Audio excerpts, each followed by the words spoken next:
2 தீமோத்தேயு 1:12 நாம் வாசிக்கலாம். அது நிமித்தம் நான் இந்த பாடுகளையும் அனுபவிக்கிறேன், ஆயினும் நான் வெட்கப்படுகிறது இல்லை. ஏனென்றால் நான் விசுவாசித்திருக்கிறவர் இன்னார் என்று அறிவேன். நான் விசுவாசித்திருக்கிறவர் இன்னார் என்று அறிவேன். நான் விசுவாசித்திருக்கிறவர் இன்னார் என்று அறிவேன். எல்லாரும் சொல்லுங்க, நான் விசுவாசித்திருக்கிறவர் இன்னார் என்று அறிவேன். நல்லா கவனிங்க. நாம எல்லாரும் இப்ப பவுல் சொல்றார், நான் விசுவாசித்திருக்கிறவர் இன்னார் என்று அறிவேன். ஒரு வார்த்தை, இப்ப என் பேரு இப்ப ஜான் பிரகாஷ்னு சொன்ன உடனே உங்களுக்கு டக்குன்னு 3வது வாரம் எங்க சர்ச்சுக்கு வருவாருன்னு டக்குன்னு ஞாபகம் வருமா வராதா? வந்திருக்கணும். இவ்வளவு நாளுக்கு வரலன்னா இருக்குல்ல. எங்கேயாவது அப்படி ஒரு பேரை கேள்விப்பட்டா அது ஞாபகம் வருமா இல்லையா? லாரன்ஸ் கண்டிப்பா வரும். பாருங்க, ஏதோ ஒரு பேரை கேட்டீங்கன்னா இன்னாருன்னு உங்களுக்கு ஞாபகம் வரும். இப்ப இயேசு கிறிஸ்துவ அவர் சொல்றாரு, நான் விசுவாசித்திருக்கிறவர் இன்னார் என்று அறிவேன். இப்போ உங்களுக்கு கூட ஜான் பிரகாஷ் தெரியுமா அப்படின்னு கேட்டீங்கன்னா லாரன்ஸ் எப்படி சொன்னார் பாருங்க, கண்டிப்பா தெரியும்ன்றார். என்ன தெரியுமான்னு கேட்டா அவர் என்ன சொல்றாரு? தெரியும்ன்றார். ஆனா என்ன அவருக்கு தெரியாது. என்ன தெரியுமான்னு கேட்டேன்ல, அவர் தெரியும் தானே சொன்னாரு. ஆனா நான் என்ன சொல்றேன், என்ன அவருக்கு தெரியாதுன்றேன். இதுல ரெண்டுத்துல எது சரி? தெரியுமா தெரியாதா? ரெண்டுமே சரி. எப்படி ரெண்டுமே சரி? கரெக்டா சொல்லியா? என்ன பத்தி கொஞ்சம் தெரியும், வெறும் கொருக்குப்பேட்டில இருந்து வர்ற பாஸ்டரு, அப்புறம் எங்க பைபிள டீச் பண்ற டீச்சரு, இது ஏதோ கொஞ்சம் தெரியுது. ஆமாவா இல்லையா? ஆனா என்ன பத்தி எல்லாம் தெரியுமான்னா தெரியாது. சரி, இதே மாதிரிதான் இப்ப லாரன்ஸ் மாதிரி தான் நீங்க எல்லாம் சொல்லுவீங்க. இப்ப எங்க சர்ச்சு மக்களுக்கு போவோம், அவங்க கிட்ட கேக்குறீங்க பாஸ்டரை தெரியுமா உங்களுக்கு, அவங்க என்ன சொல்லுவாங்க? அநியாயமா இருக்க. தெரியும்னு அவனும் தெரியணுமா? என்ன ஒண்ணு, இப்ப லாரன்ஸுக்கு 10% தெரியுதுன்னா அவனுக்கு 50% தெரியும். எவ்வளவு தெரியும்? அவ்வளவு தெரியும். 50% தெரியும். ஆமா ஆமா தெரியும்னுவான். சரி, இப்ப எங்க வீட்டுக்கு வருவோம், என் மனைவி பிள்ளைகளை கேட்டீங்கன்னு வைங்க, என்ன அநியாயமா இருக்கு பாருங்க, 100% அப்படிலாம் தெரியாது. அவங்களுக்கு ஒரு 75% தெரியும். வீட்டில் இருக்கிறவங்களுக்கு எவ்வளவு தெரியும்? அவ்வளவுதான் தெரியும். பாருங்க, நம்ம ஒவ்வொருத்தருக்குமே நமக்கே தெரியாத பக்கங்கள் இருக்குல்ல. நம்ம ஒவ்வொருத்தருடைய வாழ்க்கையிலும் பாருங்க, நேத்து வரைக்கும் நான் இப்படி ஒரு காரியத்தை செய்யவே மாட்டோம்னு நினைச்சிருப்போம்ல, நாளைக்கு அந்த காரியத்தை நம்ம செஞ்ச பிறகு ஐயோ நம்ம இப்படி செஞ்சிட்டோம் அப்படின்னு நாம யோசிப்போம். அப்படி எத்தனை நாளைக்கு ஃபீல் பண்ணிருக்கீங்க? நீங்க யாராவது ஃபீல் பண்ணிருக்கீங்களா? உங்க வாழ்க்கையில் என்னைக்காவது ஒரு நாளாச்சு ஏதாவது தவறு பண்ணியோ, ஏதோ ஒரு சின்னதா பாவம் பண்ணியோ, விழுந்து போயோ, அப்படி என்னைக்கா ஃபீல் பண்ணிருக்கீங்களா? இதை நான் செய்யவே கூடாதுன்னு நினைச்ச ஆளு செஞ்சு ஃபீல் பண்ணிருக்கீங்களா? பண்ணிருக்கீங்களா? ஒண்ணு பண்ணேன்னுங்க, இல்ல பண்ணலன்னுங்க. பண்ணிருக்கீங்கல்ல, நீங்க தான் சிஸ்டர். அதாவது எப்படி சொல்றது, மனசுக்கு ஏத்த ஆளு நீங்க. கரெக்டா சொல்றீங்க. பாருங்க பாருங்க, எனக்கு சின்ன வயசுல இந்த ரம்மி ஆடுறது எனக்கு பிடிக்காது. சீட்டு கட்டு ரம்மி ஆடுறாங்கல்ல, எனக்கு அது பிடிக்காது. ஏன் பிடிக்காது அப்படின்னா, எங்க வீட்டில் எங்க அப்பாவும் அவங்களோட ஃப்ரெண்ட்ஸும் இந்த ரம்மி ஆடுவாங்க. எப்பயும் ஏதாவது அவங்க வீட்டு வேலைக்கு சாயந்தரம் போயிட்டு வந்துட்டாங்கன்னா ஒரு 3 பேர் சேர்ந்துக்கிட்டு ரம்மி ஆடுவாங்க. இது அவங்களுக்கு வழக்கமா பழக்கம். சும்மா ரம்மி ஆடினா ஆடிட்டு போகலாம், அது பிரச்சனை இல்லை. இந்த ரம்மி ஆடும்போது கூட என்ன நடக்கும் யாருக்கா தெரியுமா? அது ரெண்டாவது. அப்புறம் பாருங்க, எங்க தலைவர் பாருங்க எப்படி கலக்கிறாரு. கூட ஃப்ரெண்ட்ஸோட சேர்ந்துட்டு தண்ணி அடிச்சுக்கிட்டே ஆடுறது. எனக்கு இந்த தண்ணி அடிக்கிறதே பிடிக்காது. இந்த தண்ணி அடிச்சுக்கிட்டு ரம்மி ஆடும்போது இதுல வேற காசு வச்சு ஆடுறது, காசெல்லாம் வேற போகும். யாராவது ஒருத்தன் ஜெயிச்சு அவன் வீட்டுக்கெல்லாம் கொண்டு போக மாட்டான், ஜெயிக்கிறதெல்லாம் மொத்தமா குடிக்கிறது, குடிச்சிட்டு திரும்ப ஆடுறது. அவன் ஜெயிச்சா இவன் ஜெயிச்சா அவன், இப்படியே போ. எனக்கு ரம்மி ஆடுறதே பிடிக்காது. சரியா? இப்படி இருந்த நான் கொஞ்சம் படிச்சு முடிச்சதுக்கு அப்புறம் கொஞ்ச நாள் வேலை செஞ்சுக்கிட்டு இருந்தேன். அப்படி வேலை செய்யும் போது கொஞ்ச நாள் ஊட்டியில் ஒரு வேலை விஷயமா போயிருக்கிறோம். அங்க மொத்த கணக்கு வழக்கெல்லாம் நான் தான், கணக்கு வழக்கு எல்லாம் ஆளினால். சாயந்தரத்தில் அங்கே ஒரு கொஞ்சம் இன்டீரியர் ஒர்க்லாம் நடந்துக்கிட்டு இருந்தது. அந்த ஒர்க்கர்ஸ்லாம் என்ன பண்ணுறாங்க, முடிச்சுட்டு சாயந்தரம் வேலையெல்லாம் முடிச்சுட்டு சமையல் ஆகி ஒரு 6:30 ஒரு 8:30 உட்காந்து காட்டு சொல்லிடுறாங்க. என்னடா இது வம்பா போச்சுன்னு சொல்லிட்டு, நமக்கு வேற விளையாட தெரியாது, இது பிடிக்கவும் பிடிக்காது. உட்காந்து அப்படி வேடிக்கை பார்த்துக்கிட்டு இருக்கேன்.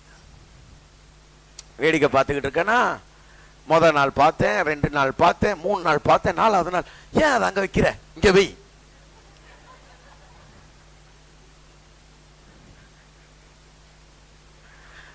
அப்புறம் 4வது நாள் ஒருத்தர் சொல்றாரு, டேய் நான் பாத்ரூம் போயிட்டு வரேன், நீ கொஞ்சம் பார்த்துக்கன்னாரு. சரி சரி போயிட்டு வா.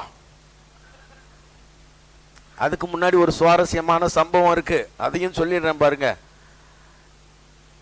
நாங்க 10th படிக்கும் போது ஒரு வீட்டில் வாடகைக்கு இருக்கோம். அந்த வீட்டில் இருக்கிற ஒரு பொண்ணு, நான் 10th படிக்கும் போது அந்த பிள்ளை சொல்றா என்னை பத்தி, ஆனா நீங்க சீட்டு ஆடுற மாதிரி நான் கனவு கண்டேனான்றா. எனக்கு வந்தது கோபம், எனக்கு அது பிடிக்கவே பிடிக்காதா. சொல்றா, நீங்க சீட்டு ஆடுற பாரு, நீ வேற ஏதாவது பண்றான்னு சொல்லு, இவன் கோலி ஆடுறான்னு காத்தாடி விடுறான்னு கனவு காணு, நான் ஒத்துக்கிறேன், அதெல்லாம் செய்யலாம். சீட்டு ஆடுறான்னு கனவு வருது பாரு, எப்படி இந்த பிள்ளைக்கு சீட்டு ஆடுறான்னு கனவு கண்டு சொல்லிட்டு, நான் பாட்டுக்கிட்டு சிரிச்சுக்கிட்டு அது எனக்கு பிடிக்கவே பிடிக்காதம்மா அப்படின்னு வந்துட்டேன். அப்புறம் பார்த்தீங்கன்னா இந்த அண்ணன் பாத்ரூமுக்கு விட்டு போனார் பாருங்க, ஓப்பன் பண்ணி ஏதோ தெரிஞ்ச வரைக்கும் ஆடினா, அடுத்து சொல்றாங்க உனக்கு ஒரு கை போட்டுமா, போடு. சீட்டு கட்டு அப்படி ஓப்பன் பண்ணா ஞாபகத்துக்கு வருது அந்த பொண்ணு சொன்னது. அந்த பொண்ணு சொன்னது, ஆமா அண்ணா நீங்க சீட்டு ஆடுறீங்கன்னு சொன்னது ஞாபகத்துக்கு வந்து, ஐயோ இதடா இது நமக்கு பிடிக்கவே பிடிக்காத, இப்ப பிடிச்சிருக்கமேன்னு சொல்லி ரொம்ப வருத்தப்பட்டேன் நான். ஆனா அதுக்கப்புறம் எனக்கு ஒரு கேள்வி வந்துச்சு. அது என்ன கேள்வின்னா, நாம சீட்டு ஆட போடுறோம்னா நமக்கு தானே வெளிப்பாடு கிடைக்கணும். இதை ஏண்டா சம்பந்தமே இல்லாம அந்த பிள்ளைக்கு வெளிப்படுத்தினார்னு பார்த்தா, சம்பந்தம் இல்லாத அந்த பிள்ளை சம்பந்தம் ஆயிடுச்சு. அவத்தான் என் பொண்டாட்டி கடைசியில. சோத்திரம். அது ரொம்ப நாள் கழிச்சு தான், இதுக்குத்தான் அதுக்கு முன்னாடியே ஆண்டவர் எச்சரிக்கை கொடுத்துருக்காரு, இந்த மாதிரி பயங்கரமான ஆளு ஜாக்கிரதையா இருந்து எஸ்கேப் ஆகுன்னா புரியல. அவங்க அப்பா வம்படியா கட்டினா எனக்கு தான் கட்டி கொடுப்பேன்னு கட்டி வச்சுட்டார், போச்சு. சரி, அப்ப இன்னார் என்று நாம ஒருத்தர் அறியறோம்னு நினைக்கிறோம்ல, அறியல. ஏன்னா பல நேரங்கள்ல நமக்கே நம்மை பற்றி அறியாத பக்கங்கள் இருக்கிறது. சரியா? நிறைய குறைவுகளோ தவறுகளோ இடர்களோ அது நடந்த பிறகுதான், ஓ இதுதான் நானான்னு நமக்கே புரியும். அப்படி நமக்கே நம்மை புரியாத பக்கங்கள் இருக்கும்போது இந்த உலகத்துல எல்லாரையும் நாம புரிஞ்சுக்கிட்டோன்றதோ இல்லைன்னா சரியா புரிஞ்சிட்டோம் அப்படின்றதோ தவறு. மனுஷங்களையே நம்மளால புரிஞ்சிக்கலன்னும் போது, நல்லா கவனிங்க, நம்மளையே நாம புரிஞ்சிக்கலன்னும் போது தேவனை நாம புரிஞ்சிட்டோமா? தேவனை நமக்கு தெரிஞ்சிடுச்சா? நம்மளை பத்தியா நமக்கு தெரியல, தேவனை நமக்கு ஃபுல்லா தெரிஞ்சிடுச்சா? பவுல் சொல்றார், நான் விசுவாசித்திருக்கிறவர் இன்னார் என்று அறிவேன். அப்ப அருமையான தேவஜனமே, இந்த காலை வேளையில இங்க வந்து வார்த்தையை கேட்கிறீங்களே, நீங்க விசுவாசிக்கிறவர் இன்னார் என்று அறிந்துதான் நீங்க அவர் ஆராதிக்கிறீங்களா? இல்ல எல்லாரும் சொன்னாங்க இயேசு சாமி நல்லவர்னு. பாருங்க, ஒருவரை அறிவால் அறிந்து கொள்ளுவது வேற. இப்ப லாசர் சொன்ன மாதிரி, லாரன்ஸ் அறிவால் அறிந்து கொள்வது வேற, அனுபவத்தால் அறிந்து கொள்வது கொஞ்சம் கூட. அப்ப நான் சொல்றேன், நீங்க தேவனை அறிந்திருக்கிற அறிவு என்பது அறிவால் அறிந்ததா அனுபவத்தால் அறிந்ததா? நல்லா கவனிக்கணும். பல நேரங்களில் நிறைய விசுவாசிகள் பெற்றிருக்கிற அறிவு இருக்குல்ல, அது அறிவால் அறிந்தது, அனுபவத்தால் அல்ல. நிறைய பேருக்கு மற்றவங்க சொல்லித்தான் தேவனை பற்றி தெரியுது, மற்றவங்க சொல்றதை வச்சுதான் தேவனை அறியறாங்க.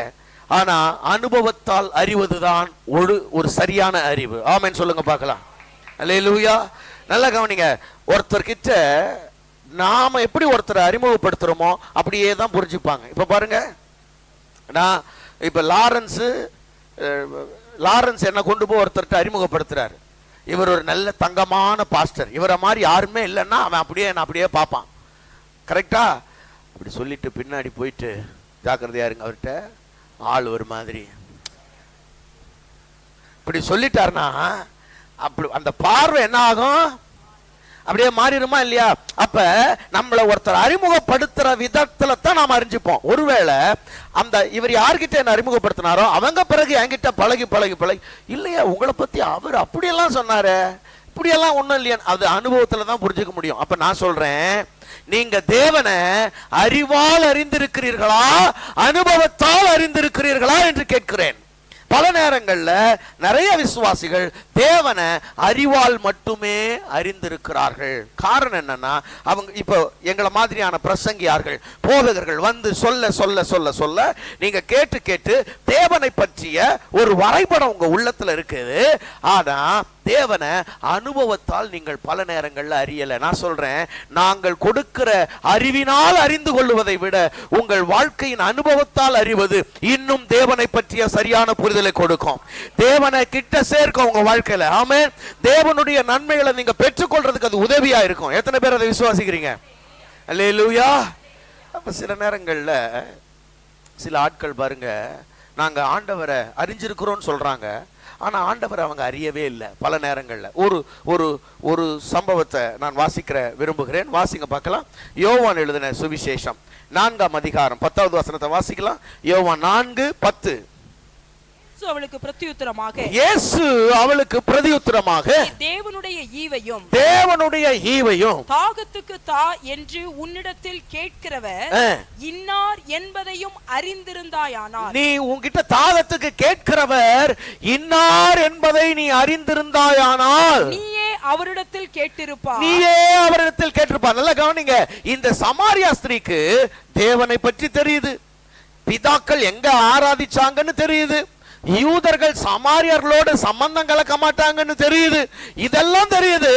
ஆனா இவகிட்ட பேசிக்கிட்டு இருக்கிறவரு இன்னார்னு தெரியல. தேவனே வந்து தேவகுமாரனே வந்து என்ன பண்ணிட்டு இருக்கிறாருன்னா பேசிக்கிட்டு இருக்கிறாரு. ஆனா அவளுக்கு அது புரியல.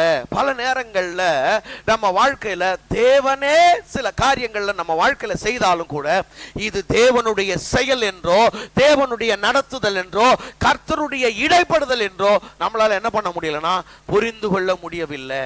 வேதத்துல ரொம்ப ஆச்சரியமான, நான் படிச்சு வியக்கிற ஒரு வசனம் 2 நாளாகமும் 15:3. 2 நாளாகமும் 15:3 நீங்க எப்பயாவது வாசிச்சிருக்கீங்களா? வாசிங்க. இஸ்ரவேலிலே அநேக நாளாய் மெய்யான தேவனும் இல்லை. அவ்வளவுதான். பாருங்க, இது என்னைக்காவது யோசிச்சிருக்கீங்களா? இஸ்ரவேலிலே அநேக நாளாய் யார் இல்ல? இந்த வேதாகமத்தை ஒரு முறை ஃபுல்லா வாசிச்சவங்க மட்டும் ஆமென் சொல்லுங்க. God bless you. கவனிங்க, இந்த ஒரு முறை வாசிச்சவங்களுக்கு ஒண்ணு தெரியும், கர்த்தர் இந்த உலகத்தை படைச்ச அந்த தெய்வம் தன்னை ஒரு கூட்டத்துக்கு வெளிப்படுத்தி இருப்பார். ஆனால் அது யாருன்னா இஸ்ரவேல் ஜனம். இஸ்ரவேல் ஜனத்துக்கு தான் தேவன் தன்னை என்ன பண்ணாரு? வெளிப்படுத்தினார். அவர்களுக்கு தான் பிரமாணங்களை கொடுத்தார், அவர்களை தான் சொந்த ஜனமா தெரிஞ்சுக்கிட்டார். அப்ப அந்த ஜனங்களுக்கு இவ்வளோ வெளிப்பாடு இருக்கு. ஆனா வசனம் சொல்லுது, இஸ்ரவேலிலே அநேக நாளாய் மெய்யான தேவன் இல்லை, மெய் தேவன் இல்லை. அப்படின்னா இப்ப அங்க எருசலேம்ல ஆலயம் இருக்குது, எருசலேம்ல நியாயப்பிரமாணம் இருக்குது, எருசலேம்ல அங்க எல்லா பண்டிகைகளும் கொண்டாடுறாங்க, நாள்தோறும் பலிகளை செலுத்துறாங்க. பலி செலுத்துறது, பண்டிகை கொண்டாடுறது, நியாயப்பிரமாணம் வாசிக்கிறதுலாம் எதுக்காகனா மெய் தேவனுக்கு இல்ல, அவங்க தேவன் நினைச்சுக்கிட்டு இருக்கிறாங்கல்ல அந்த தேவனுக்கு. Praise the lord. ஹல்லேலூயா. உங்களுக்கு புரியுதா? தேவன்னு நினைச்சுக்கிட்டு அவங்க செய்கிற மத சடங்குகளுக்கும் சம்பிரதாயங்களுக்கும் ஒரு உருவம் கொடுத்து அந்த தெய்வத்தை வணங்குறாங்க. ஆனா மெய் தேவன் அங்க இல்லைன்னு தீர்க்கதரிசி சொல்றாரு. அப்ப நல்லா கவனிக்கணும் அருமையான தேவனுடைய பிள்ளைகளே. இந்த ஜனங்க கர்த்தரை அறிந்திருந்தார்களா? எழுத்தின்படி அறிந்திருக்கிறார்கள், ஆவியின்படி அறிந்திருக்கவில்லை. இந்த காலை வேளையிலே நான் உங்களுக்கு அதைத்தான் சொல்ல விரும்புகிறேன். கர்த்தரை ஆராதிக்கிற ஜனமே, இயேசு கிறிஸ்துவை தெய்வமாய் தொழுது கொள்ளுகிறவர்களே, நீங்க கர்த்தரை எழுத்தின்படி அறிந்திருக்கிறீர்களா, ஆவியின்படி அறிந்திருக்கிறீர்களா? உங்களுக்கு போதிக்கப்பட்ட கிறிஸ்துவானவர் கிறிஸ்தவ மதத்தினுடைய ஸ்தாபகரான ஒரு மத தலைவரா, இல்லைன்னா ஜீவ மார்க்கத்தை திறந்த ஜீவாதிபதியாகிய இயேசுவா? யாரை நீங்க பின்பற்றீங்க? யார் உங்களுடைய தேடல்? யார் உங்களுடைய விசுவாசத்திற்கு காரணராய் இருக்கிறவர்? நீங்க தேடுறது, கவனிங்க, வேதத்திலிருந்து மனுஷர்களால் போதிக்கப்பட்ட கற்பனை உங்களுடைய சத்தியமா இருக்கா, இல்லைன்னா தேவன் உங்களுக்கு வெளிப்படுத்தி கொடுத்த வெளிப்பாடு உங்களுடைய விசுவாசத்தை கட்டமைத்து இருக்கிறதா? எதன் அடிப்படையில் உங்க வாழ்க்கை இருக்கு? ஏன்னா பல நேரங்கள்ல வேதம் போதிக்காத தேவனை, வேதம் சொல்லாத இயேசுவை நாம நம்ம வாழ்க்கையில் என்ன பண்ணிக்கிட்டு இருக்கிறோம்னா பின்பற்றிக்கிட்டு இருக்கிறோம். வேதத்துல அப்போஸ்தலர்கள் போதிக்காத இயேசுவை நிறைய பேர் போதிச்சாங்க. தெரியுமா உங்களுக்கு? தெரியுமா உங்களுக்கு? தெரியுமா தெரியாதா? தெரியாதா?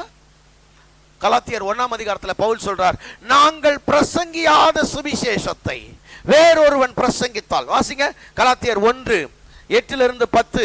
பிறகு நாங்கள் உங்களுக்கு பிரசங்கித்த சுவிசேஷத்தை அல்லாமல், நாங்கள் உங்களுக்கு பிரசங்கித்த சுவிசேஷத்தை அல்லாமல், நாங்களாவது வானத்திலிருந்து வருகிற ஒரு தூதனாவது, வானத்திலிருந்து வருகிற தூதனாவது வேறொரு சுவிசேஷத்தை உங்களுக்கு பிரசங்கித்தார், வேறொரு சுவிசேஷத்தை உங்களுக்கு பிரசங்கித்தார், அவன் சபிக்கப்பட்டவன். நல்ல கவனிங்க, அவன் சபிக்கப்பட்டவன். வேறொரு சுவிசேஷம், அண்டர்லைன் பண்ணிக்கங்க, வேறொரு சுவிசேஷம். 2 கொரிந்தியர் 11ஆம் அதிகாரம் 4வது வசனத்துக்கு வருவீர்களானால் அங்க வேறொரு சுவிசேஷத்தில் பிரசங்கிக்கப்படுகிறது வேறொரு இயேசு. எல்லாம் கவனிக்கிறீங்களா? 2 கொரிந்தியர் 11:4 வாசிங்க. எப்படியெனில் உங்களிடத்தில் வருகிறவன் நாங்கள் பிரசங்கியாத வேறொரு இயேசுவை பிரசங்கித்தானானால். எல்லாரும் கவனிக்கிறீங்களா? பைபிள் அண்டர்லைன் பண்ணவங்களுக்காக நன்றி. கவனிங்க, வேறொரு இயேசு சொல்லுங்க எல்லாரும். வேறொரு இயேசுவை, வேறொரு இயேசு பிரசங்கித்தானானால். வேறொரு இயேசு. இயேசுல வேற இயேசு வேற இருக்கிறாரா? ஆமா. இங்க தேவன் காண்பித்து கொடுக்காத இயேசுவை காண்பித்து கொடுக்கிறதற்கு மக்கள் தயாராயிருக்கிறார்கள். அதனால தான் நான் கேட்கிறேன், நீங்கள் விசுவாசிக்கிறவர் இன்னார் என்று அறிந்திருக்கிறீர்களா? ரொம்ப நாளைக்கு முன்னாடி இந்த வாட்ஸ்அப்லையும் ஃபேஸ்புக்லையும் ஒரு படம் ஒன்று பரவிட்டு இருந்தது. அந்த படத்தில் எப்படி இருக்குன்னா, இயேசு கிறிஸ்துவோட படம் ஊருக்கு ஊர் எப்படி இருக்குது அப்படின்னு போட்டிருந்துச்சு. இயேசு கிறிஸ்துவோட படம் வரைஞ்சிருக்காங்க. அந்த படம் ஒவ்வொரு ஊர்லயும் இயேசு கிறிஸ்து எப்படி இருப்பாரு? நைஜீரியாவில் இருக்கிற இயேசு எப்படி இருக்கிறாரு? பார்த்தது இல்லையா நீங்க? அந்த படத்தை பாருங்க, அப்புறமா கூகுள்ல சர்ச் பண்ணி. நைஜீரியாவில் இருக்கிற இயேசு கருப்பா இருக்கிறார். பிலிப்பைன்ஸ்ல இருக்கிற இயேசு அங்க இருக்கிற மாதிரியா இருக்கிறார், பாவம். சைனா இயேசுக்கு மூக்க வேறு சப்பையா இருக்குது. பாருங்க, ஆளுக்கேத்த மாதிரி படத்தை மாத்திக்கலாம், ஆனா இயேசுவை மாத்த முடியாது. அல்லேலூயா. நீங்கள் விசுவாசிக்கிறவர் இன்னார் என்று அறிந்திருக்கிறீர்களா என்று நான் கேட்கிறேன். கவனிங்க, இந்த கேள்வியை இயேசு கிறிஸ்து தம்முடைய சீஷர்கள் கிட்ட கேட்கிறார். நீங்கள் என்னை யார் என்று நினைக்கிறீர்கள்? எல்லாரும் என்ன யாருன்னு சொல்றாங்க. முதல் கேள்வி, எல்லாரும் என்ன நினைக்கிறாங்க? ஒருத்தர் சொல்றார், இல்ல சிலர் உங்களை யோவான் சானகன்றாங்க, சிலர் உங்களை எலியான்றாங்க, சிலர் தீர்க்கதரிசிகள்ல ஒருத்தர் உயிர் தெளிந்து வந்துட்டார்னு சொல்றாங்க. எல்லாரும் ஒன்னொன்னு சொல்றாங்க. உடனே இயேசு கிறிஸ்து திரும்பி சீஷர்களை பார்த்து கேட்கிறார், நீங்கள் என்னை என்ன யாருன்னு நினைக்கிறீங்க? எல்லாரும் கப்சிப்புன்னு ஆயிட்டான். புரியல அவனுக்கு, என்னடா சொல்றது? டக்குன்னு பேதுரு சொல்றான், நீர் ஜீவனுள்ள தேவனுடைய குமாரனாகிய கிறிஸ்து அப்படின்னு சொன்ன உடனே ஆண்டவர் பாராட்டுறார். சபாஷ் பேதுருவே, சபாஷ். மாம்சமும் ரத்தமும் இதை உனக்கு வெளிப்படுத்தல, கர்த்தர் வெளிப்படுத்தினார். உடனே சந்தோஷம் தலைவருக்கு. பேதுருக்கு தலைக்கால் புரியல. எல்லாருக்கும் மத்தியில் ஆண்டவர் தன்னை பாராட்டிட்டார் இல்லையா? அடுத்தது சொல்றாரு, நாம இப்ப எருசலேமுக்கு போறோம், அங்க என்ன பிடிப்பாங்க, சிலுவையில் அறைவாங்க. உடனே இவரு என்ன, இப்ப பாராட்டிட்டாங்கல்ல, கொம்பு முளைச்சிருச்சு. கொஞ்சம் பாராட்டினா நமக்கு என்ன வந்துருது? கொம்பு வந்துருது. உடனே ஆண்டவர்கிட்ட வந்து, ஆண்டவரே அது எப்படி நீங்க மறிக்கலாம், செத்து போயிடுவேன் கித்து போயிடுவேன் பேசுறீங்க, அதெல்லாம் பேசாதீங்க. ஆண்டவர் பார்த்தாரு, இப்பதான் கொஞ்ச நேரத்துக்கு முன்னாடி பாராட்டினார்ல, சொல்ற எனக்கு பின்னாடி போ சாத்தானே. அப்ப ஒரு பக்கம் கொஞ்சம் தெரியுது இயேசுவை பத்தி, என்னன்னு, ஜீவனுள்ள தேவனுடைய குமாரன்னு தெரியுது, வெளிப்பாடு இருக்கு. ஆனா பூரணமா தெரியல. வந்தது எதுக்காகத்தான்? அவர் இங்க பாடுபட்டு மரித்து இந்த மக்களுக்காக பாவ மன்னிப்பையும் மீட்பையும் உண்டாக்கும்படிதான் வந்திருக்கிறாருன்னு தெரியல. அப்ப ஒரு தெளிவான வெளிப்பாடு பெற்ற ஒருத்தருக்கு பூரணமா புரிஞ்சுக்க முடியல. பிரைஸ் தி லார்ட், ஆமென். நான் கேட்கிறேன், இந்த காலை வேளையில நீங்க எல்லாரும் இயேசு கிறிஸ்துவை பற்றி தெளிவான வெளிப்பாடு உள்ளவர்களா இருக்கிறீர்களா?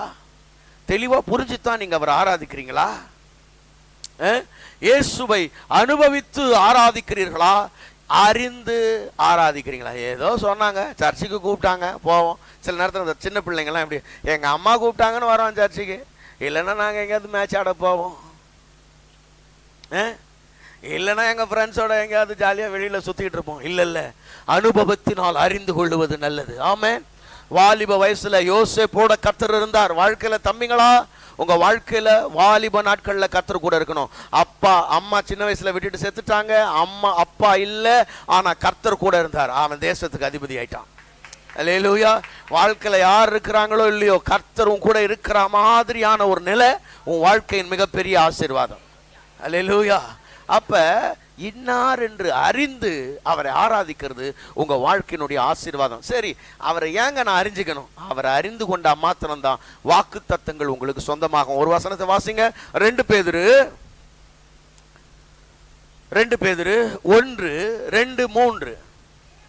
தேவனையும் நம்முடைய கர்த்தராகிய இயேசுவையும் அறிகிற அறிவினால், இயேசுவை அறிகிற அறிவினால் உங்களுக்கு கிருபையும் சமாதானமும் பெருக கடவது. கவனிங்க, அந்த அறிவினால் உங்களுக்கு கிருபையும் சமாதானமும் பெருக கடவுது. ஒண்ணு, நீங்க அவரை அறிஞ்சுக்கிட்டீங்கன்னா கிருபையும் சமாதானமும் பெருகும். ஒண்ணு. அடுத்தது, தம்முடைய மகிமையினாலும் காருண்யத்தினாலும் நம்மை அழைத்தவரை அறிகிற அறிவினாலே ஜீவனுக்கும் தேவ பக்திக்கும் வேண்டிய யாவற்றையும் அவருடைய திவ்ய வல்லமையானது. நல்லா கவனிங்க, அவரை அறிகிற அறிவினால் என்ன வருதுன்னா, ஜீவனுக்கும் தேவ பக்திக்கும். எல்லாரும் சொல்லுங்க, ஜீவனுக்கும் தேவ பக்திக்கும். அப்படின்னா இப்படி சொல்லிடுறேன் உங்களுக்கு புரியுற மாதிரி. ஒன்னு பூமிக்குரிய வாழ்க்கைக்கும், இன்னொன்னு ஆவிக்குரிய வாழ்க்கைக்கும். அப்படி சொன்னா புரிஞ்சிடுது இல்ல? பூமிக்குரிய வாழ்க்கைக்கு என்னெல்லாம் தேவையோ அதெல்லாம், ஆவிக்குரிய வாழ்க்கைக்கு என்னெல்லாம் தேவையோ அதெல்லாம். ஜீவனுக்கும் தேவ பக்திக்கும் வேண்டிய யாவற்றையும். எப்படி போட்டிருக்குதுங்க? 4 தான் தருவாரு. 4 தான் தருவார். 4 போட்டிருக்கு, 5 தருவார்னு போட்டிருக்கா? 4 5 என்ன போட்டிருக்குது? யாவற்றையும் தந்து அருளினதும் அன்றி. அப்படின்னா எல்லாமே உனக்கு கிடைக்கும். ஆமென். எத்தனை பேர் விசுவாசிக்கிறீங்க? அவரை அறிகிற அறிவு வர வர இந்த ஜீவனுக்கும் தேவ பக்திக்கும் வேண்டிய எல்லா நன்மைகளும் கர்த்தர் எனக்கு கட்டளையிட வல்லவராய் இருக்கிறார். அல்லேலூயா. பிரதர்ஸ் எல்லாம் பக்கத்துல கைப்பிடி சொல்லுங்க, பூமிக்குரிய நன்மைகளும் கிடைக்கும், ஆவிக்குரிய. நீங்க ஒண்ணு தெரிஞ்சுக்கணும், எங்க சகோதரர்லாம் சாதாரணமானவங்க கிடையாது. அவங்க பாட்டுக்கு இருப்பாங்க. நீங்க ஒரு ரூம்ல தனியா விட்டு போகலாம், எத்தனை நாள் வேணாலும். கொஞ்சமா சாப்பாடு செஞ்சு வச்சுட்டு ஒரு போனை ஒன்று கொடுத்துட்டீங்கன்னா அவங்க பாட்டுக்கு இருப்பாங்க, யாருக்கும் தொல்லை பண்ண மாட்டாங்க. இப்படி பாருங்க எப்படி இருக்காங்க பாருங்க. பக்கத்துல கைப்பிடி சொல்லுப்பா தம்பி, எப்படி சொன்னாங்க பாருங்க. இப்படி சொன்னாதான், இல்லைன்னா பக்கத்துல கூட பேச மாட்டாங்க. சபையில எல்லாம் பாருங்க, புதுசா யாரா வந்தாலும் பேச மாட்டாங்க. புதுசா வந்துட்டியா, புதுசா வந்தாலும் என்னடா தெரியாதனமா இங்க வந்துட்டோமான்ற மாதிரி யோசிச்சுட்டு இருப்பான். ஏன்னா அவனுக்கு தான் சபை புதுசு, நமக்கு அவன் புதுசு. அவனை பார்த்தோன்னே யாரும் அவன் புதுசா இருக்கான்னு நம்ம போயிடுவோம். அப்படிலாம் இல்லாம சபையில நல்ல அந்யோன்யமா ஐக்கியமா இருக்க பார்க்கணும். ஆமென். அல்லேலூயா. அப்ப நல்லா கவனிங்க, அவரை அறிகிற அறிவினாலே ஜீவனுக்கும் தேவ பக்திக்கும் வேண்டிய எல்லா நன்மைகளும் நமக்கு கிடைக்கிறது. ஆமென். எல்லா நன்மைகளும் எதுல கிடைக்கிறது? அறிய கிடைச்சிருது. ஆமென். அல்லேலூயா. கர்த்தருக்கு ஸ்தோத்திரம். சரி, இப்ப நீங்க அவரை என்னெல்லாம் அறிஞ்சிருக்கிறீங்க? நிறைய இருக்கு, தேவனை பற்றி அறிகிறதற்கு நிறைய இருக்கு. ஒரு 3 முக்கியமான காரியங்களை நான் உங்களுக்கு சொல்ல விரும்புகிறேன். நீங்கள் இயேசு கிறிஸ்துவை பற்றி அறிந்து கொள்ள வேண்டிய மிக முக்கியமான ஒரு 3 காரியங்களை சொல்லிடுறேன். இயேசுவை அறிந்து கொள்ளுங்கள். ஆமென் சொல்லுங்க பார்க்கலாம். நீங்கள் விசுவாசிக்கிறவர், பக்கத்துல எப்படி சொல்லுங்க, விசுவாசிக்கிறவர் இன்னார்னு முதல்ல அறியுங்க. சரி, இப்ப என்னோட கேள்வி என்னன்னா, இயேசு கிறிஸ்து எப்பமா பிறந்தாரு? இயேசு கிறிஸ்து எப்ப பிறந்தாரு? டிசம்பர் 25. தெரியும் எனக்கு. டிசம்பர் 25 1982 82 82 81 இயேசு எப்ப பிறந்தாரு? இல்லையா? ஐயா சொன்னார் பாருங்க. எப்பயா?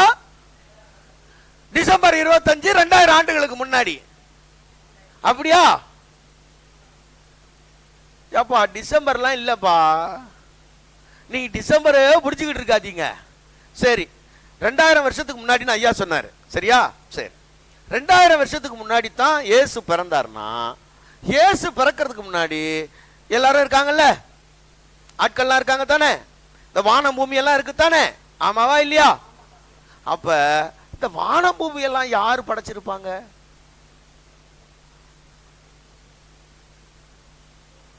ஏப்பா நான் கேட்கறது புரியுதா உங்களுக்கு? யாரு? கர்த்தரா? அவர் யாரு?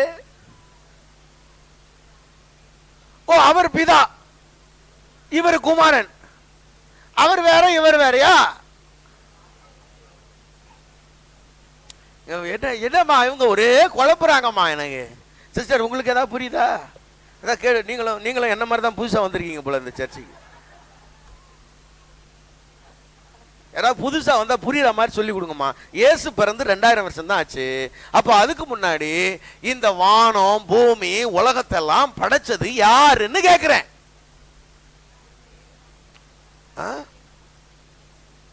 வார்த்தையாகிய தேவன் தான் வானத்தை பூமி படைச்சாரா?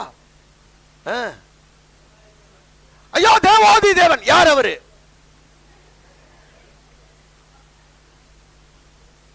சிலருக்கு பாருங்களேன், அதாவது உங்களுக்கு நீங்க எவ்வளவு காலமா சபைக்கு வர்றீங்க, இயேசுதான் சிருஷ்டிகர்னு சொல்றதுக்கு வாய் வர மாட்டேங்குது உங்களுக்கு. சொல்லிட்டாங்களா? அல்லேலூயா. கவனிங்க, இந்த இயேசு, நீங்க ஆராதிக்கிற இயேசு, நல்லா கவனிக்கணும், அவர் இந்த பூமிக்கு மனுஷனா வந்து தான் 2000 வருஷம் ஆச்சு. அவர் ஆதி முதலே இருக்கிறார்.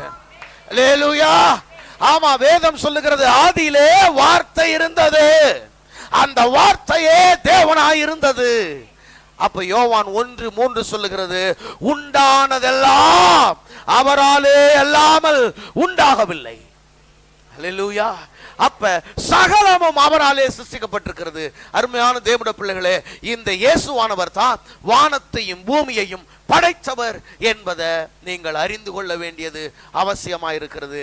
நீங்க எத்தனை பேர் நம்புறீங்க அவர் தான் சிருஷ்டிகர்னு? அல்லேலூயா. ஆமா, கொலோசையர் 1ஆம் அதிகாரம் 16வது வசனத்தை தயவு செய்து வாசிக்கும்படி நான் கேட்கிறேன். கொலோசையர் 1:16.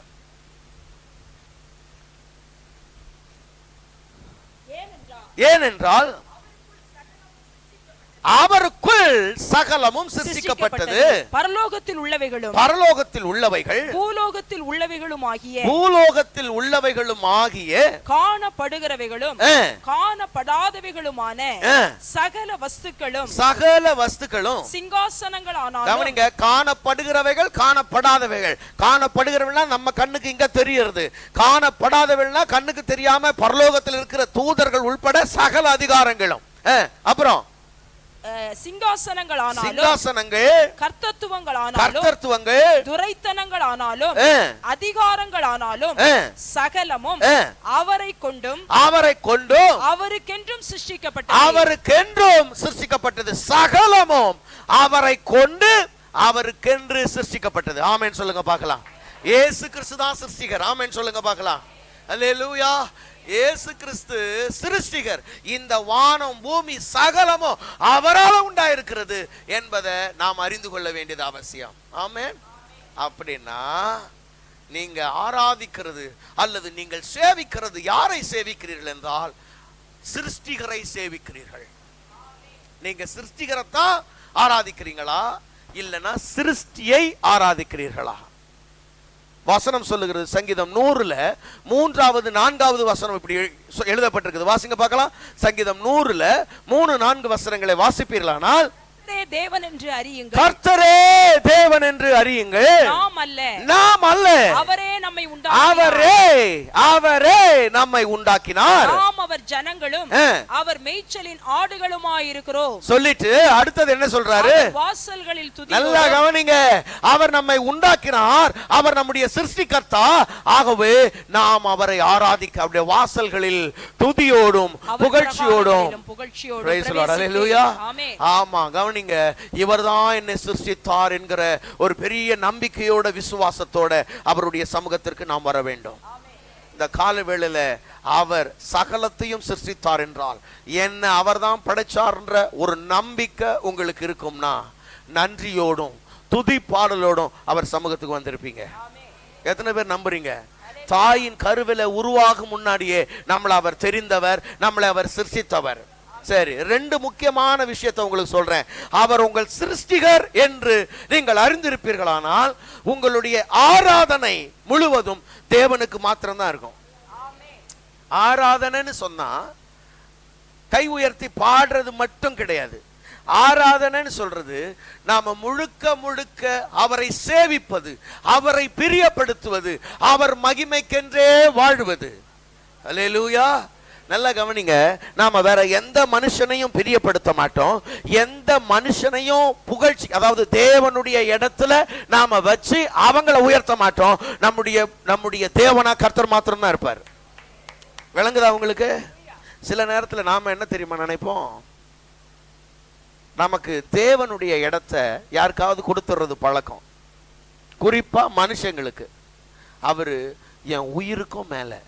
யாரு அவரு? இந்த அவர் இருக்காரு, அவர் பண்ற கொடுமைக்கு நீ உயிருக்கும் மேலத்தான் பார்க்கணும், வேற வழி கிடையாது. நீயும் திருந்த மாட்டல்ல, நீ திருந்திட்டா தான் இன்னும் நல்லா வந்துருவிய.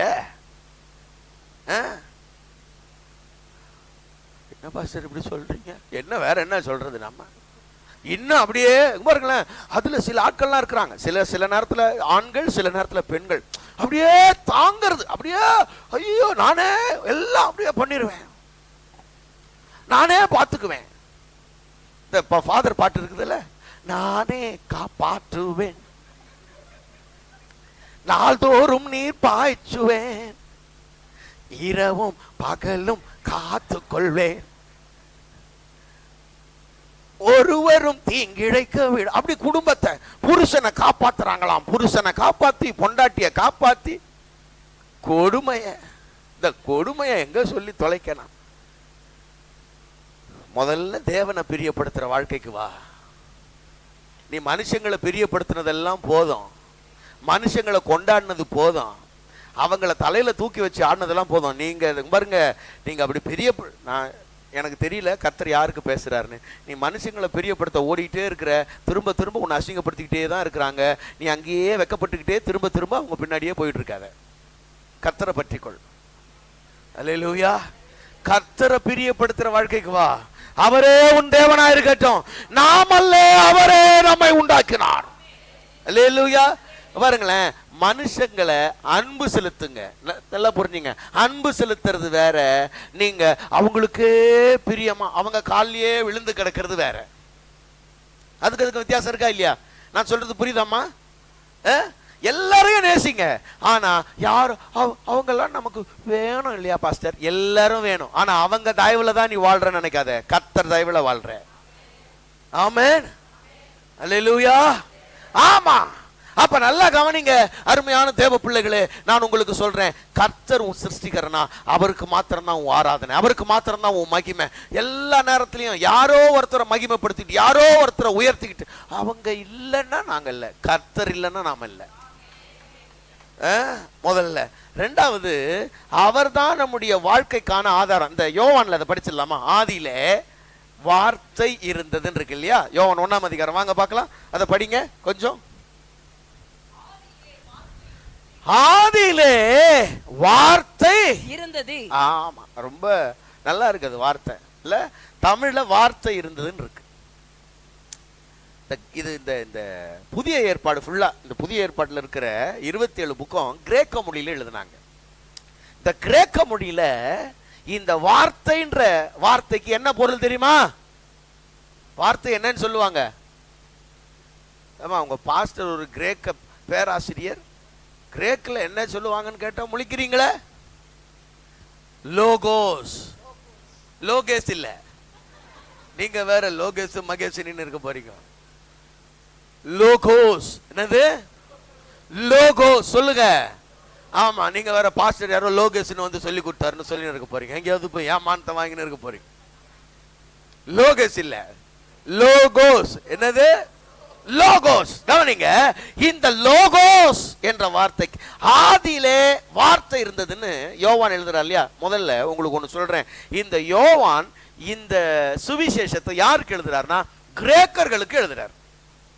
கிரேக்கர்கள் யாரு அப்படின்னு நீங்க பாத்தீங்கன்னா, அந்த நாள்ல 2000 வருஷத்துக்கு முன்னாடி உலகத்திலேயே மிகப்பெரிய அறிவாளிகள், அவங்களுக்கு அப்படி ஒரு நினைப்பு, உலகத்திலேயே பெரிய ஞானிகள். ஏன்னா அவங்க பாருங்க, அவங்களுடைய சிந்தனைகள்லாம் ரொம்ப உயர் ரகமா இருக்கும், ரொம்ப மேம்பட்ட சிந்தனைகள், பெரிய தத்துவவியலாளர்கள் அங்கிருந்து வந்திருக்கிறாங்க. அப்ப அந்த மாதிரி பின்னணியில இருந்து வர்றவங்களுக்கு அவங்க சொல்றாங்க, இந்த உலகத்தை எல்லாம் உண்டாக்கினது, கவனிங்க, சகல ஆதாரங்களுக்கும் மூல ஆதாரமாக விளங்கக்கூடிய ஒன்று என்னன்னா, அவங்க அந்த மூலாதாரத்துக்கு பேர் தான் லோகோஸ் என்று சொல்றாங்க. அவங்க சொல்றாங்கல்ல லோகோஸ், மூலாதாரம். லோகோஸ்னா என்னது? மூலாதாரம். அந்த மூலாதாரம் என்கிற வார்த்தையை எடுத்து இவர் இங்க சொல்றாரு, ஆதியிலே லோகோஸ் இருந்தது, மூலாதாரம் இருந்தது, அதுதான் தேவனாய் இருந்தது. நீ சொல்றல்ல அந்த வார்த்தை, அந்த வார்த்தை தான் மாம்சமாகி அங்க நடுவுல உலாவினாரு, அவர் தான் இயேசு அப்படின்னு அவங்களுக்கு சொல்றாரு. அல்லேலூயா. நல்லா கவனிங்க, நான் ஒன்று சொல்றேன். கர்த்தர் இந்த உலகத்தெல்லாம் உண்டாக்குனார்ல, உண்டாக்குனாரா இல்லையா? இங்க பாருங்கம்மா, இதை உண்டாக்குறதுக்கு என்னமா வேணும்? இந்த ஒரு புல்பிட்டை உண்டாக்குறதுக்கு என்ன வேணும்? இந்த கண்ணாடி வேணும், இந்த மர சட்டம் வேணும், அதை ஒட்டுறதுக்கு ஃபெவிகால் வேணும், அடிக்கிறதுக்கு ஆணி வேணும் இல்லையா? இதெல்லாம் வேணும். கரெக்டா? பாருங்க, இப்ப இதெல்லாம் இது மரத்துல இருந்து வருது, இது கண்ணாடி, அதுக்கான மெட்டீரியல் செய்யறாங்க. அப்ப இதுக்கு இது உருவாகிறதுக்கு இதெல்லாம் ஆதாரமா இருக்குது. இந்த உட்டு கிடைக்கிறதுக்கு மூலாதாரமா இருக்குது இது மரம். அப்ப தேவன் சகலத்தையும் சிருஷ்டித்தார் இல்லையா? எதுல இருந்து சிருஷ்டித்தாரு? இந்த உலகத்தையே சிருஷ்டித்தார்ல, எதுல இருந்து சிருஷ்டித்தார்? அப்ப இந்த முழு உலகமும் அவரில் இருந்து உண்டாயிற்று. அவர்தான் முழு உலகத்திற்கும் மூலாதாரம். Praise God. ஆமென். நல்லா கவனிக்கிறீங்களா? இப்போ ஒன்னு சொல்ல போறேன், உங்க வாழ்க்கையினுடைய மூலாதாரம் அவர்தான். புரியுதா உங்களுக்கு? உங்களுடைய வாழ்க்கை அவரை சார்ந்து இருக்கிறது, நாம வேற யாரையும் சார்ந்தில்லை. உனக்கான சகல நன்மைகளும், எல்லா ஆசீர்வாதங்களும், எல்லா விதமான மகிமைகளும் உனக்கு சுரந்து வருகிற இடம் தேவன். தேவனிலிருந்து தான் உனக்கான ஆதாரம் பிறக்கிறது.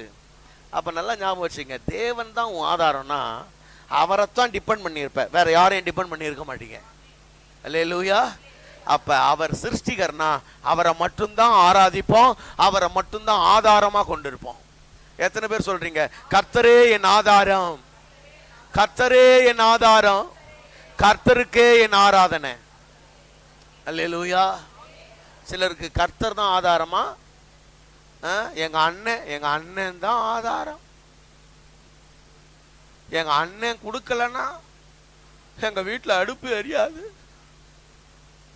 பாருங்க, நீங்கெல்லாம் கொஞ்சம் நல்லா இங்க நல்லா இருக்கீங்க. எங்க ஏரியாவில் குறுக்குப்பேட்டையிலலாம் அவன் ஆதாரமா என்ன நினைச்சிட்டு இருக்கிறான்னா, அம்மா ஹோட்டல் இருக்குது.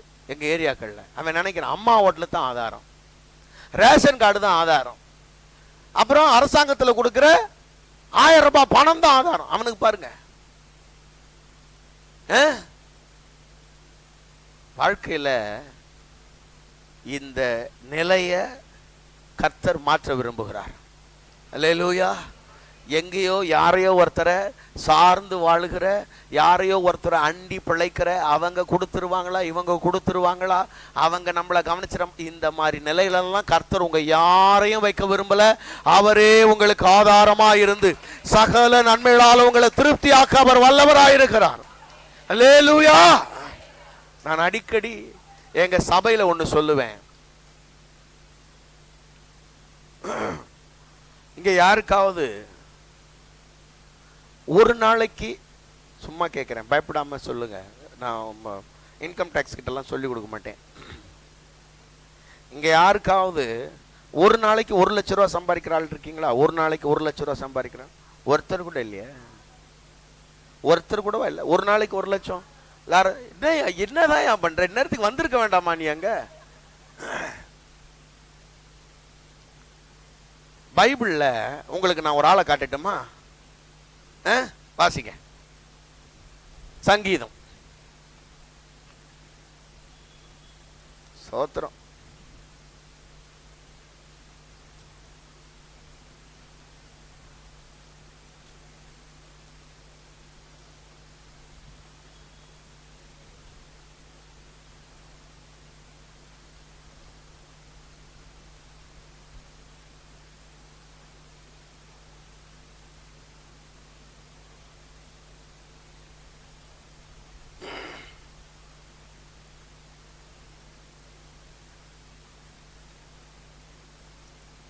சங்கீதங்கள்ல உங்களுக்கு யாருக்காவது அந்த வசனம் தெரிஞ்சிருச்சுன்னா டக்குன்னு வாசிங்க.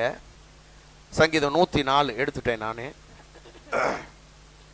25 இருந்து வாசிக்கலாம்.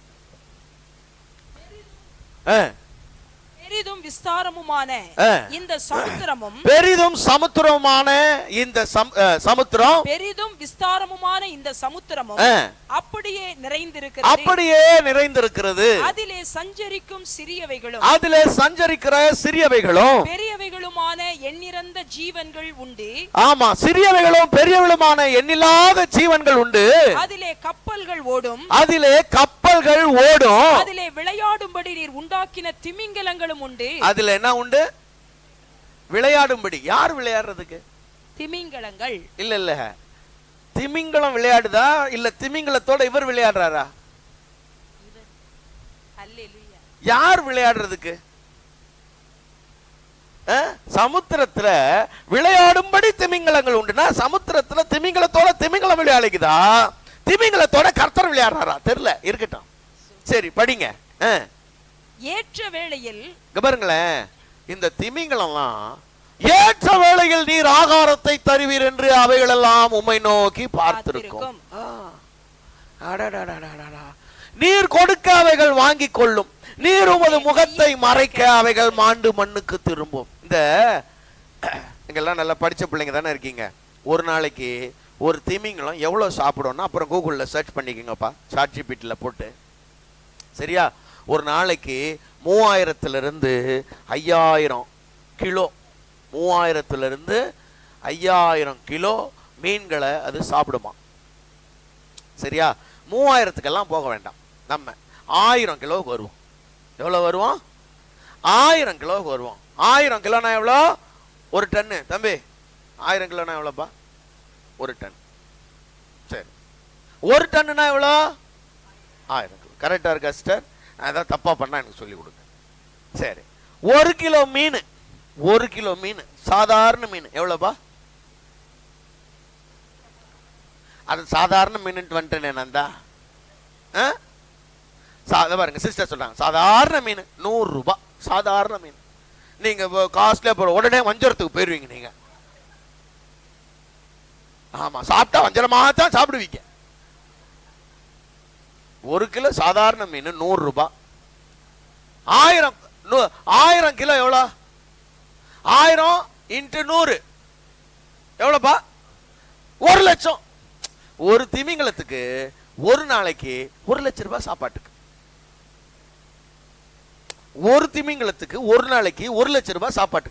எவ்வளவு திமிங்கலம் இருக்குது, எவ்வளவு நாள் வாழுது? அதெல்லாம் என்னைக்காவது சாவுதா? பட்னியில செத்துதா? இல்லைன்னு கஷ்டப்பட்டுச்சா? பேங்க்காரன் எவனாவது வரானான்னு லோன் போடுறது காத்துக்கிட்டு இருந்ததா? மகாசி அம்மாவும் மகளிர் குழு, அந்த குழு, இந்த குழு, எவன் கொடுப்பான் எவன் எடுப்பான்னு பார்த்துக்கிட்டு இருந்துச்சா? அவைகளெல்லாம் அவரை நோக்கி பார்க்கிறது. என்ன படைச்சவர் ஒருத்தர் இருக்கிறாரு, அவர் என்ன போஷிப்பார்னு பாக்குது. அத ஒரு நாள் கூட பட்டினி போடல இந்த தெய்வம். அல்லேலூயா. நான் சொல்றேன், ஒரு திமிங்கலத்துக்கு ஒரு நாளைக்கு 1,00,000 ரூபாய் சாப்பாட்டுக்கு கொடுக்கிறாரு. நம்ம சொல்றோம் மாச கடைசி பிரதர். மாச கடைசினா உனக்கு என்ன? இப்ப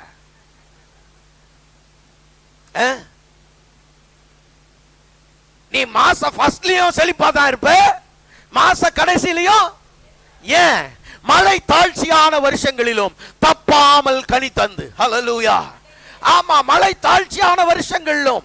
கவனிங்க, நீரற்ற நேரங்கள் எதெல்லாம் நமக்கு நீரற்ற நேரங்களோ, பஞ்ச காலங்கள் வரும் பொழுதும் கர்த்தர் என்னை திருப்தியாய் போஷிக்கிறவர். காரணம், நான் அவரை ஆதாரமாக கொண்டிருக்கிறேன்.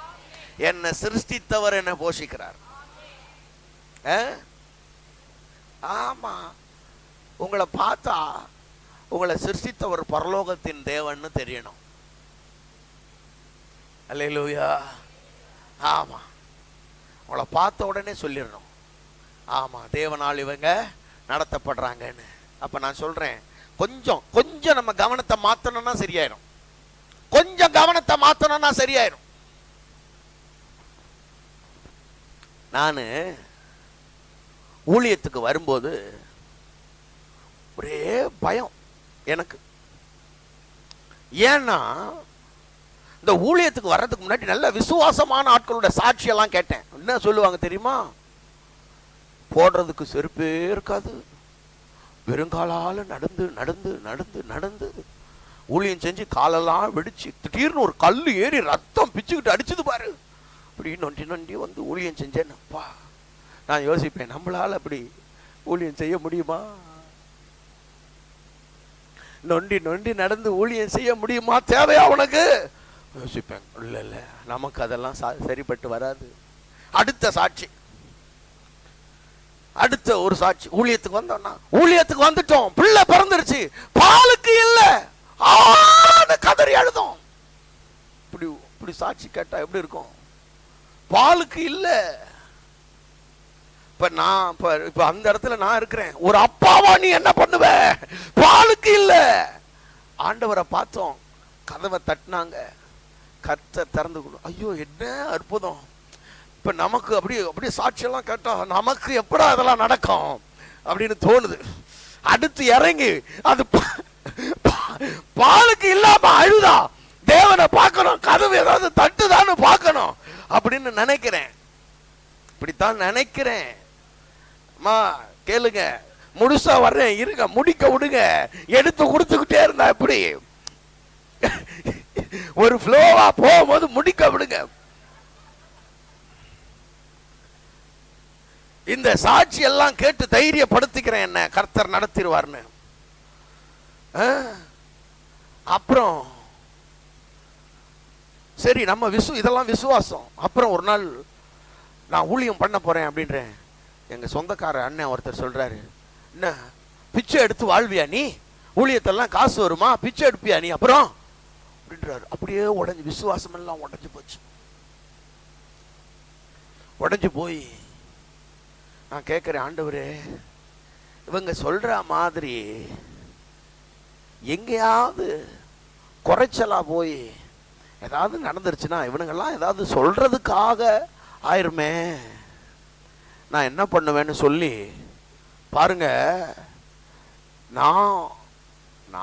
எனக்கு தெரியல, பைத்தியக்காரத்தனமா ஒரு ஜெபம் பண்ணேன். இந்த பைத்தியக்கார ஜெபத்தை ஆண்டவர் எப்படி கேட்டார்னு பாருங்க. நான் சொன்னேன், நான் ஊழியத்துக்கு வரேன், 2 கண்டிஷன். கண்டிஷன் நம்பர் 1,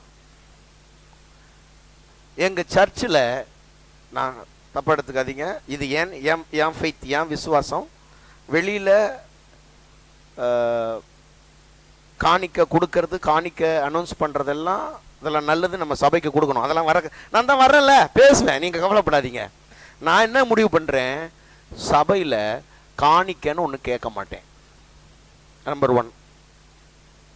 நம்பர் 2, என் விசுவாசிகளை நான் சந்திக்க போகிறேன்ல, நான் சந்திக்க போனால் நான் தான் அவங்களுக்கு கொடுக்கணும், அவங்க கொடுக்கறத நான் வாங்க மாட்டேன். இது நம்பர் 2.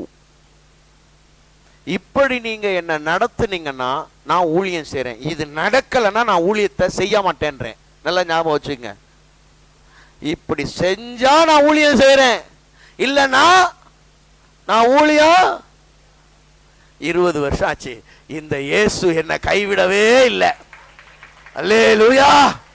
ஆமா, 20 வருஷமா என் சபையில காணிக்கன்னு நான் கேட்கல. எந்த விசுவாசி வீட்டுக்கு விசிட்டிங்லாம் போனோம்னா இன்னைக்கு வரைக்கும் காணிக்க வாங்க மாட்டேன். ஆனா நானும் பார்க்கிறேன், இந்த பால் டப்பா காலியாகும், சாட்சி சொல்லலான்னு பார்த்தா ஒரு நாளும் காலியாகவே இல்லை, ஒரு நாளும் காலியாகல, ஒரு குறைவுமே இல்லை. நான் சிலர் பாருங்க, எனக்கு கல்யாணமான நாட்கள்ல எங்க மாமனார் ஒரு பாஸ்டர், ஐயாவை மாதிரியே நல்ல பாஸ்டர். பாருங்க, எல்லாரும் என்ன திரும்ப நினைச்சாங்க, மருமனுக்கு எல்லாம் கொடுத்து விட்டுறாரு போல இருக்கு. அவன் நினைப்பெல்லாம் பாருங்க, என்னை சுத்தி இருக்கிறவங்க, உனக்கு என்னப்பா குறை, உனக்கு மாமனார் கொடுத்துடுவாரு. நான் சொல்லுவேன், பரலோகத்தின் தேவன் கொடுக்கிறாரே, பரலோகத்தின் தேவன் கொடுக்கிறாரு. அன்னைக்கு பாருங்களேன், 19 வருஷத்துக்கு முன்னாடி இத சொல்லும் போது எவனும் நம்பல. ஒரு 10 வருஷம் ஆச்சு, அவங்க செயல்பாடுகளையும் பார்க்கறாங்க, ஏன் செயல்பாடுகளையும் பார்க்கறாங்க. இப்ப யோசிக்கிறாங்க, எங்க இருந்துடா இவனுக்கு காசு வருது, என்னடா இவன் பண்றான், அவர் பண்ணாதெல்லாம் இவன் பண்றானே. நான் தான் சொன்னேடா, 10 வருஷத்துக்கு முன்னாடியே சொன்னேன், நீங்க தான் நம்பல. நான் மாமனாரை நம்பி வாழலடா, பரலோகத்தின் தேவனை நம்பி வாழ்றேன்னு சொன்னேன், உங்க யாராலையும் அதை நம்ப முடியலன்றேன். அல்லேலூயா. ஆதாரமா கர்த்தரை கொள்ளுங்க. சகோதரர்களுக்கெல்லாம் சொல்றேன், ஆதாரமா கர்த்தரை கொள்ளுங்க. கர்த்தரை கொள்ளலைன்னா அப்புறம் என்ன உங்க மாமனார் என்ன கொடுத்தாரு, என்ன உங்க அப்பா வீட்டுக்கு போய் என்ன வாங்கிட்டு வந்த, எதுக்கு அங்க போற, அங்க போறதுனால என்ன புண்ணியம் கேட்கக்கூடாது. கர்த்தரை நம்பி வாழணும். ஆமென். அண்ணன் தம்பி வீட்டுக்கு எப்பயும் போனோம், எப்பெல்லாம் நாம கொடுக்க முடியும்னு பாருங்க. எப்பெல்லாம் வருவாய் தருணம் இதுவே அப்படின்னு யோசிக்காதீங்க. வருவாய் தருணம் இதுவேன்னு நம்ம ஆளு நினைக்கிறத, போனா என்ன எடுத்துட்டு வந்திருக்கா அப்படின்னு பார்க்க கூடாது, போனா என்ன கொடுத்துட்டு வந்தேன்னு கேட்கணும். அல்லேலூயா.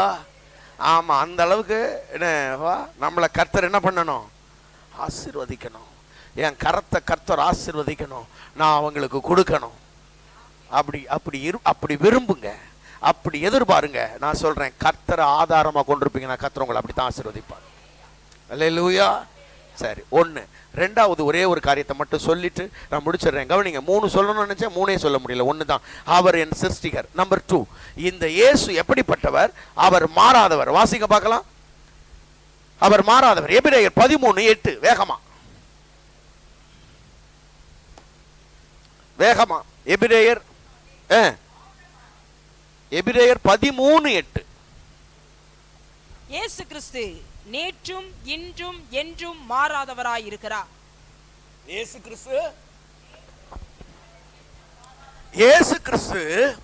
நேற்றும் இன்றும் என்றும் மாறாதவர். எத்தனை பேர் நம்புறீங்க அவர் மாறாதவர்? நம்புறீங்களா? ஹalleluya. ஆனா நமக்கு என்ன நினைப்பு தெரியுமா, ஆண்டவர் மாறிட்டார்னா நம்ம புத்தி பாருங்க, எப்பயும் ஆண்டவர் மாறிட்டார்னா. சில நேரத்தில் விசுவாசிகள் பொதுவா என்ன நினைக்கிறாங்கன்னா, தங்களோட வாழ்க்கையில எங்கேயாவது தங்களோட வாழ்க்கையில சின்னதா ஒரு கஷ்டம் வந்தா போதும், சின்ன கஷ்டம், சின்ன ஒரு வயிற்று வலி வந்ததுன்னு வைங்களேன், நம்மால் உடனே என்ன யோசிக்கிறான் தெரியுமா, வயிற்று வலி வந்துட்டா கூட என்ன யோசிக்கிறான்னா, ஆஹா ஆண்டவர் ஏன் தான் என்ன இப்படி தண்டிக்கிறாருன்னு தெரியல. அவன் யோசனை பாருங்க, ஆண்டவர் என்ன ஏன் தண்டிக்கிறாருன்னு தெரியல, வயிற்று வலி வந்ததுக்கு. சின்னதா போற வழியில வண்டி பஞ்சர் ஆயிட்டா, ஆண்டவர் ஏன் தான் இப்படி என்ன சிக்ஷிக்கிறாருன்னு தெரியல. இவன் யோசனை எல்லாம் பாருங்க. எதுவுமே சாதாரணமா இயல்பா நடக்கிறத கூட இங்க பாருங்க, தங்களை ஆராயறதுல தப்பு இல்லை, ஒருவேளை தங்களுடைய வழிகளை சிந்தித்து பார்த்து மனம் திரும்புறதுல தப்பு இல்லை. ஆனா எல்லா நேரமும் தேவனை பற்றிய தவறான எண்ணங்கள், தேவனை சந்தேகப்படுவது, தேவன் என் மேல கோபமா இருக்கிறார் போல இருக்கு, தேவன் என்ன தண்டிக்கத்தான் விருப்பமா இருக்கிறார் போல இருக்குன்ற எண்ணம் இருக்குல்ல, அந்த எண்ணம் தவறானதுன்னு சொல்றேன். கவனிங்க, கர்த்தர் சொல்றாரு மல்கியா 3:6, நீங்க வாசிங்க பார்க்கலாம். மல்கியா 3:6, வேகமா. மல்கியா 3:6,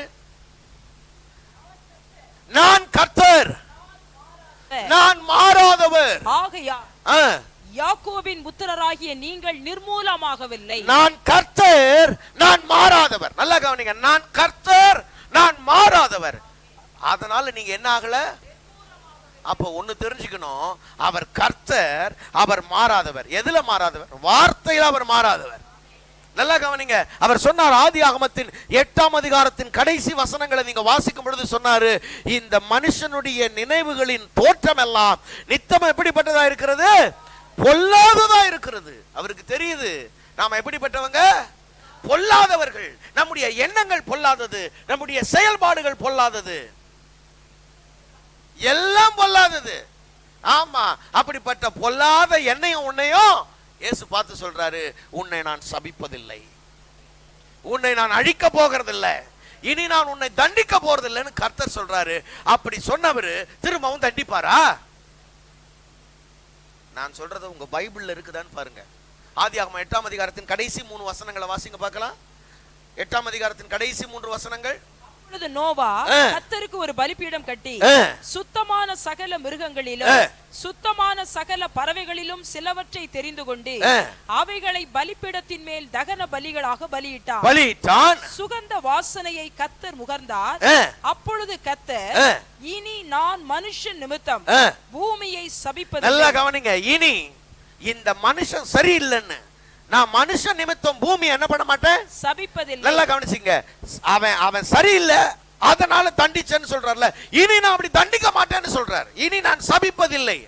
மனுஷனுடைய இருதயத்தின் நினைவுகள் அவன் சிறு வயது தொடங்கி பொல்லாததா இருக்கிறது. பொல்லாததுதான். அவன் சிறு வயசுல இருந்து அவன் பொல்லாது. எப்படி அவன் எப்படிப்பட்டது? பொல்லாது. சொல்லுங்க, யாரு? நம்மெல்லாம் கிடையாது இல்ல, இல்ல நீங்க வேற யாரையோ பத்தி சொல்றீங்க போல. நம்ம தான் சொல்றாரு பொல்லாது அப்படின்றாரு, நம்மளை பார்த்து சொல்றாரு பொல்லாததுன்றாரு. நம்ம பொல்லாதா இருந்தாலும் தேவன் எப்படிப்பட்டவரா இருக்கிறாரு?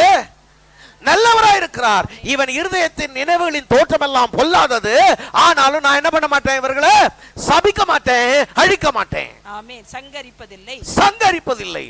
அப்ப தேவன் சொல்லிட்டார்ல, வாக்கு மாற மாட்டார். அத மறுபடியும் ஏசாயால 54ஆம் அதிகாரத்துல ஆண்டவர் மறுபடியும் உறுதிப்படுத்துறாரு. ஏசாயா 54:9 சொல்றாரு, இது எனக்கு நோவா காலத்தில உண்டான வெள்ளம் போல இருக்கிறது. வாசிங்கம்மா. எனக்கு நோவாவின் காலத்தில் உண்டான வெள்ளம் போல் இருக்கும். நோவாவின் காலத்தில் உண்டான வெள்ளம் இனி பூமியின் மேல் புரண்டு வருவதில்லை என்று நான் ஆணையிட்டது போல நான் கோபம் கொள்வதில்லை என்றும் உன்னை நான் கடிந்து கொள்வதில்லை என்றும் ஆணையிட்டேன். மலைகள் விலகினாலும், நல்லா கவனிங்க, ஆணையிட்டேன், அவ்வளவுதான். ஆணையிட்டுட்டேன், அந்த ஆணையிலிருந்து மலையே விலகினாலும் நான் விலக மாட்டேன்றாரு. அப்ப இந்த கர்த்தர் மாறாதவர் என்பது எவ்வளவு உண்மை, நல்லா ஞாபகம் வச்சுங்க அருமையான தேவ பிள்ளைகளே. அவர் மாறாதவர், அதனால நாம நிர்மூலமாகல. அவர் மாறாதவர், அதனால நாம அழிக்கப்பட மாட்டோம். அந்த உறுதி நமக்கு உண்டாயிருக்கட்டும். பல நேரங்கள்ல நமக்கு அந்த உறுதி உண்டாக மாட்டேங்குது. என்னன்னா, நம்ம வாழ்க்கையில நடக்கிற எல்லா சம்பவங்களையும் நம்முடைய வாழ்க்கையோட உடனே கனெக்ட் பண்றோம். ஆமா, நான் நேத்து பண்ணதுனால தான், நான் இன்னைக்கு பண்ணதுனால தான். பாருங்க, இங்க நாம பண்றதுனால எதுவும் நடக்கிறது இல்ல, இயேசு சிலுவையில பண்ணதுனால தான் எல்லா நன்மைகளும் நடக்கிறது. அல்லேலூயா. அவர் சிலுவையில சிந்தின ரத்தத்தினால தான் சகல ஆசீர்வாதங்களும் உண்டாயிருக்கிறது. அப்ப நம்மளால இல்ல, அவர் மாறாதவர். நீ தண்டிக்கப்பட மாட்ட. எத்தனை பேர் நம்புறீங்க? பக்கத்துல கைப்பிடி சொல்லுங்க, மன்னிச்சது தான், ஆமா, ஆக்கினை தீர்ப்பு இல்லைன்னு சொன்னா இல்லைன்னு சொன்னதுதான். நீங்க நிர்மூலமாக மாட்டீங்க, தண்டிக்கப்பட மாட்டீங்க. கர்த்தர் உங்களோட இருக்கிறாரு.